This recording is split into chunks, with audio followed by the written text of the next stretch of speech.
La dernière clé est probablement l'une des plus importantes de toutes. C'est le trait le plus identifiable chez un être humain qui réussit.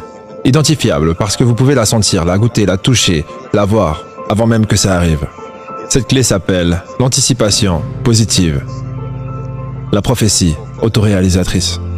Vous n'obtenez pas nécessairement ce que vous voulez dans la vie, mais à long terme, vous obtenez ce à quoi vous vous attendez. C'est parce que le psyché ou l'esprit contrôle le corps. Ce que l'esprit imagine, le corps le manifeste. L'esprit contrôle le corps. L'esprit contrôle les choix. L'esprit contrôle l'argent. C'est l'esprit qui compte. Quand l'esprit parle, le corps écoute et agit en conséquence. Je peux défendre cette idée plus facilement que jamais. Le vaudou, c'est ce qu'on appelle le pessimisme. C'est une croyance négative. Le vaudou est ce en quoi croient les gens qui s'attendent à ce que le pire se produise. Et c'est souvent le cas. C'est l'épingle dans la poupée. C'est l'anticipation de la maladie.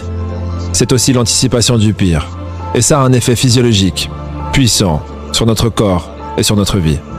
On m'a raconté une histoire où un sorcier jouait à faire tourner un os. Vous vous souvenez quand on jouait à faire tourner la bouteille et qu'on avait un baiser? Là, on fait tourner l'os, et l'os désigne un indigène. L'indigène pointé se dit « Oh mon Dieu, c'est la fin, je suis foutu. » Et c'est tout. Et l'indigène meurt, et c'est fini pour lui, à cause d'une croyance.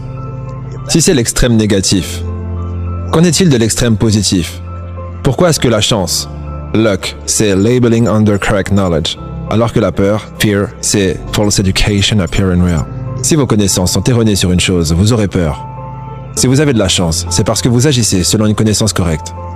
Si vous trouvez un modèle à suivre, que vous vous entraînez et le faites bien, et que vous vous préparez et vous vous attendez au succès, vous deviendrez optimiste, ce qui est l'opposé du vaudou.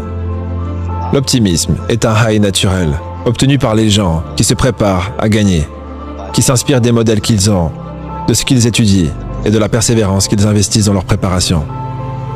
L'endorphine, la morphine produite par le corps, la morphine naturelle est sécrétée chez les personnes qui ont de grandes attentes.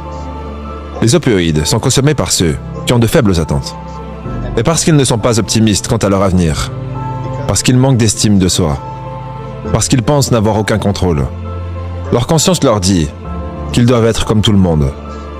Leur estime leur dit qu'ils ne valent pas grand-chose. Leur pensée leur dit qu'ils n'ont aucun contrôle.